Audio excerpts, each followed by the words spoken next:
Una vez conocida la noticia de la negativa del juez Llarena a aplicar la ley de amnistía a Carles Puigdemont, las reacciones de condena criticando la medida no han parado de producirse a lo largo de las últimas horas. Una de las más contundentes ha vuelto a ser la del magistrado José Antonio Martín Pallín, que entrevistado en el programa El Tablero de Canal Red por la periodista Laura Arroyo, no ha dudado en retratar al juez Llarena y en avisar del peligro que supone para nuestra democracia la actuación de jueces como el mismo, el juez Peinado o el juez Marchena. Estamos ya en conexión con José Antonio Martín Pallín, magistrado emérito del Tribunal Supremo. José Antonio, muchísimas gracias por estar con nosotras esta mañana en El Tablero. Gracias a vosotros, Laura. Buenos días.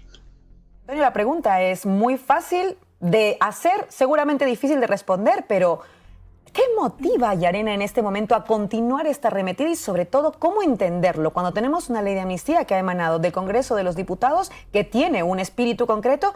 Esta noticia, esta declaración de Llarena de mantener a Carles Puigdemont fuera de la ley de amnistía llega además en un contexto de diada directamente en Cataluña. ¿Cómo entender ese gesto? Bueno, para mí el problema viene de atrás y arranca de la propia forma en que se tramitó el proceso, el haber adoptado una prisión que la ONU ha declarado como arbitraria, haber dictado una sentencia tan disparatada que no ha tenido acogida en ningún organismo internacional, ni de Naciones Unidas, ni del Consejo de Europa, y que además ahora se va a dar una paradoja. Como andan tratando de dilatar la amnistía todo lo que puedan, se pueden encontrar con una sentencia del Tribunal de Derechos Humanos de Estrasburgo que ya ha anunciado de una forma bastante explícita que se va a cargar la sentencia. Luego que estos aprendices de brujo, pues que se lo piensen, porque a lo mejor, hombre, yo como juez preferiría que se aplicase la amnistía, que como habéis comentado es una ley legítima del Parlamento, a que me pegasen un revolcón en el Tribunal Europeo de Derechos Humanos. Y Llarena lo que ha hecho ha sido continuar en esta línea de una forma verdaderamente absurda, con unos ejemplos que dan vergüenza ajena, porque dice que, claro, que enriquecerse pues sería lo mismo que domiciliar el agua, el gas, el teléfono o la luz de un político, de un funcionario público en las cuentas públicas. Mire usted, si eso no hay ningún banco que se lo admita. O sea que, por favor, un poco de racionalidad argumental. Al final termina diciendo que enriquecimiento pues es todo lo que a él le parece enriquecimiento. Y además se ha oído un comentario por encima de la ley. No, está contra la ley. Porque la sentencia no dice que haya habido lucro individual, ni lo individualiza.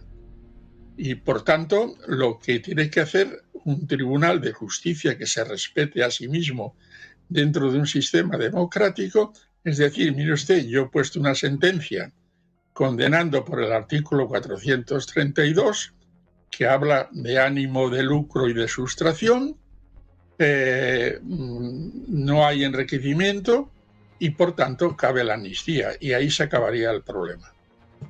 En esa línea hay una cosa que has mencionado, José Antonio, que me parece importante. Dices, Llarena no es que está por encima de la ley, está haciendo algo contra la ley.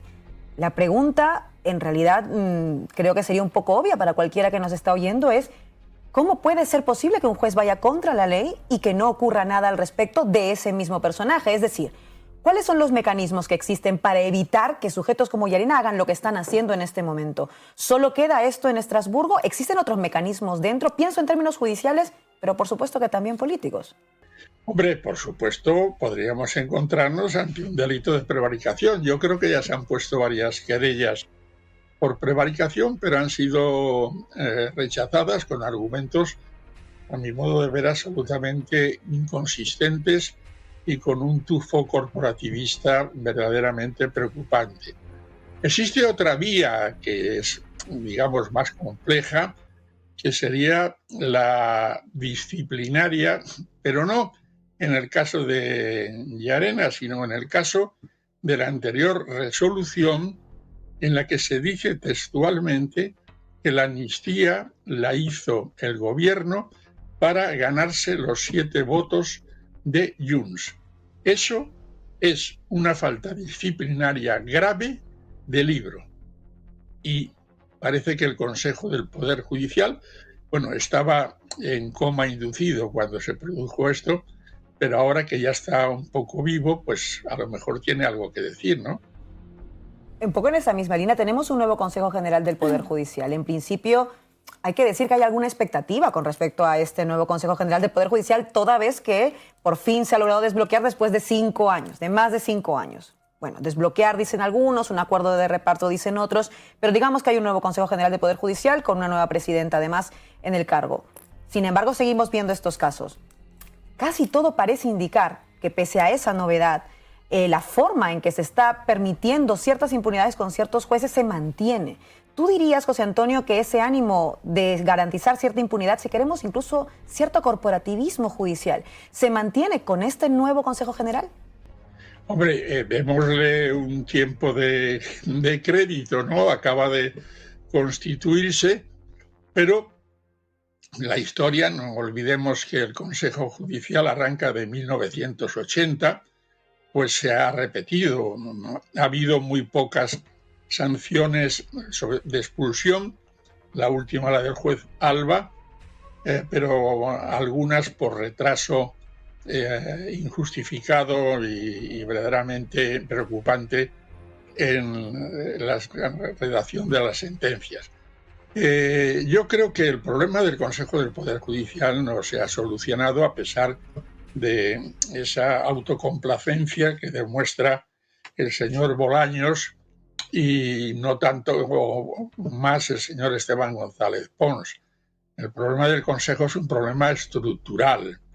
El problema del Consejo es que desde su nacimiento el Partido Popular y el Partido Socialista han querido apoderarse de él para nombrar fundamentalmente a los magistrados del Tribunal Supremo. Sala segunda en la que yo he estado, porque claro, pues estamos hablando de una sentencia de la Sala segunda. Ahora la Sala tercera, que está metiéndose en terrenos muy arriesgados, como legitimar a un partido político para oponerse a un indulto, cosa verdaderamente inverosímil. Y ese es el juego. Y además lo van a agravar porque hay una proposición de ley que va a ir por procedimiento de urgencia y para nombrar magistrado del Supremo yo salí por 11-10, pero ahora exigen los 3/5 y ya se ha demostrado que los 3/5 han tenido confrontado durante 4 o 5 votaciones al actual Consejo. Yo lo que creo es que se debe aprovechar esa proposición de ley para hacer una renovación a fondo de la estructura y de las competencias del Consejo del Poder Judicial. Y tengo una última pregunta, José Antonio, que vincula un poco más lo judicial con lo político. Pero hemos visto que muchas veces cuando existe alguna suerte de interferencia, por decirlo de algún modo, de decisiones desde la judicatura, claro que genera impacto en el terreno político. Y eso también genera problemas porque incluso tiempo después, cuando se sabe que esa actuación de la judicatura fue incorrecta, por ejemplo, ya lo que se hizo en términos políticos se hizo. ¿A qué me refiero? Tenemos presupuestos. Parece muy difícil que vaya a haber presupuestos nuevos y que el Partido Socialista no se vea obligado a prorrogarlos, porque la aritmética es muy difícil. Pero si la aritmética ya era casi endemoniada, si queremos, ahora con la decisión de Llarena se perjudica o se obstaculiza todavía más, toda vez que los votos de Junts ahora sí que parece que de todas maneras no están, ahora sí nada asegurados con Carles Puigdemont fuera de la ley de amnistía. ¿Existe alguna forma? ¿Existe en algún sentido o solamente en términos políticos, aunque sea a lo mejor no judiciales, que estos hechos que interfieren directamente ya no solo en la aplicación de una ley emanada de un Congreso como el Congreso de los Diputados, sino también en el devenir del desarrollo político, pueda evitarse? No, eso no se puede evitar. Junts tiene una responsabilidad política e histórica. Allá ellos se enfrentarán. Hay experiencias pasadas. Ya tenemos la experiencia de su mal resultado en las elecciones catalanas. Esto es un problema político, por desgracia. Yo pienso que habrá un sentido de la responsabilidad, por lo menos, como decía Borges, Dice, no nos une el amor sino el espanto, ¿no? Porque claro, unas nuevas elecciones con gobierno del PP podrían, porque a lo mejor el PP en cuanto llegue al poder cambia totalmente. Tenemos el ejemplo de Aznar, que aprendió catalán en la intimidad. Luego, en fin, que se lo piensen bien, pero es un problema exclusivamente de un partido político, en este caso Junts. Pero hay dos aspectos que, Laura, me gustaría resaltar en este momento. Nos encontramos en una situación inédita en nuestra historia democrática y, que yo sepa, en la historia de los países que componen la Unión Europea.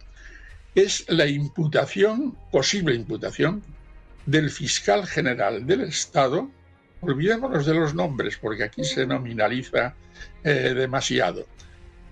Por haber hecho una nota que está obligado a ello por el artículo 6 de su estatuto, para desmentir un bulo. Bueno, ya veremos lo que hacen Marchena y compañía con respecto, ya se ha nombrado la sala para decidir sobre la consideración o no, la toma en consideración de esa petición de imputación que se realiza ni más ni menos que por el Tribunal Superior de Justicia de Madrid, no por un Vox Manos Limpias o abogados cristianos, ¿no? Y después hay otra cosa que yo auguro, pero claro, al meterse a augur siempre hay que tener la responsabilidad de poder equivocarse. Es que la actuación del juez Peinado, en el caso de Begoña Gómez, que es la mujer, la esposa del presidente del gobierno, dictó una resolución en la que se pedía a las partes de que si el silencio de Pedro Sánchez podría ser inculpatorio.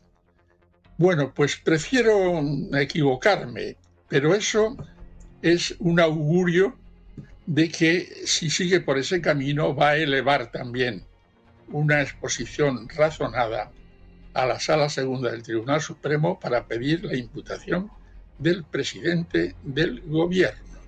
Entonces, que los ciudadanos valoren lo que estamos viviendo, ni más ni menos que el cuestionamiento judicial penal del presidente del gobierno y del fiscal general del Estado.